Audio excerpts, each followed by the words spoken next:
رسول صلی اللہ علیہ وسلم قبلہ رو ہو کر دعا فرماتے تھے۔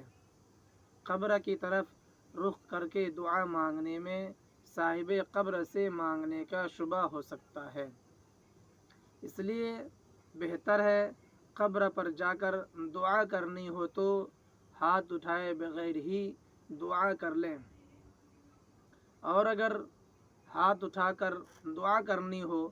تو قبلہ کی طرف رخ کر کے ہاتھ اٹھا کر لی جائے،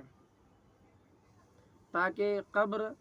یا صاحب قبر سے مانگنے کا شبہ نہ ہو۔ ملفوظات حکیم الامت میں ہے، قبر پر ہاتھ اٹھا کر دعا نہ مانگنا چاہیے حتیٰ کہ دفن کے وقت بھی۔ انتظام شریعت اسی میں ملحوظ ہے تاکہ کسی کو یہ شبہ